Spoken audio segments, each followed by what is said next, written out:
Hi there, YouTube. This is Mountain Boy again. And Ollie, the Wonder Dog.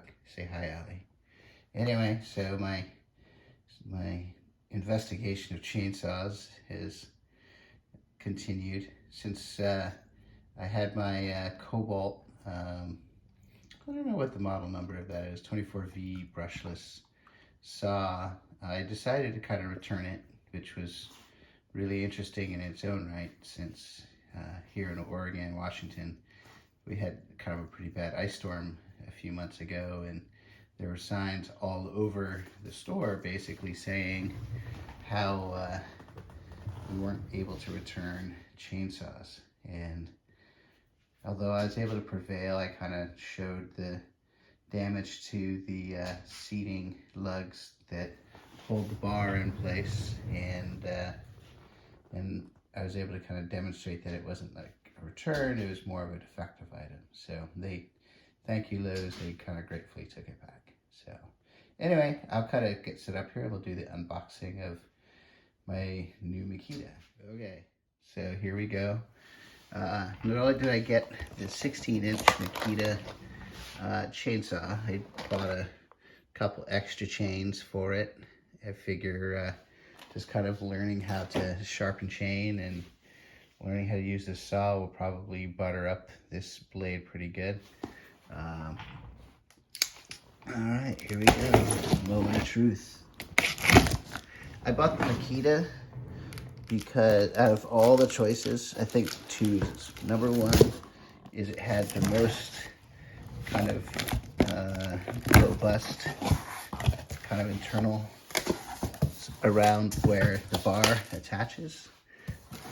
Let's see, we got our body of the saw, we got our bar cover, it looks like the bar's inside, manual.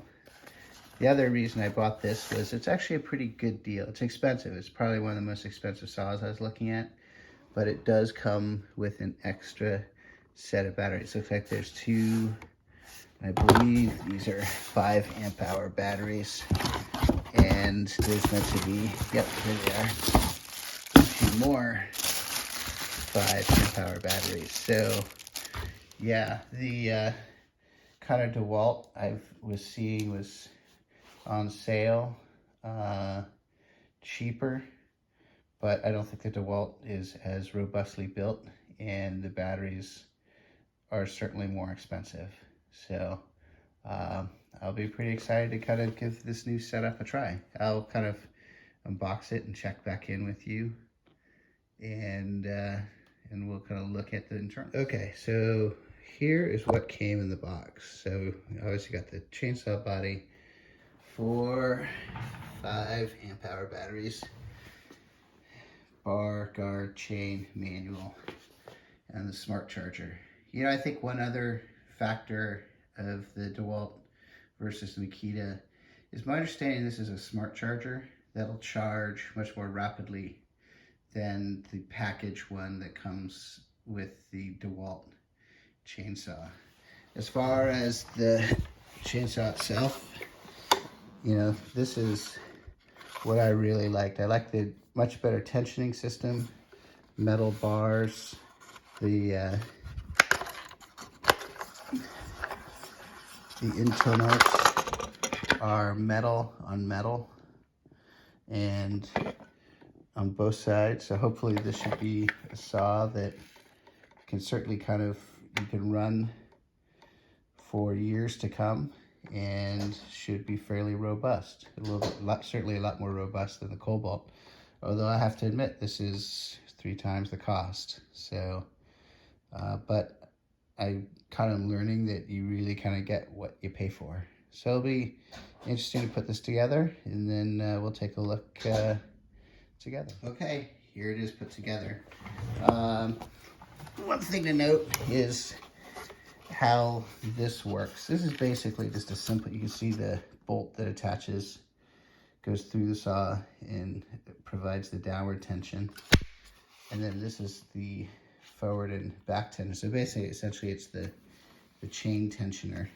This just has a rod, threaded rod back here. It just runs a simple pin that attaches to the saw and kind of just pushes it forward and back. I don't know if you can see that in there. Very basic, but you know, it seems like it's a lot more positive than the Cobalt that I was running, although it's actually the very same system. Certainly a lot less complicated than the Stihl, which seems to have some sort of kind of clutch system that provides the chain tensioning. So I'm about to plug in the batteries and we'll get a charge, and we'll go up and do our first field test here tomorrow, this afternoon or tomorrow. Thanks for watching.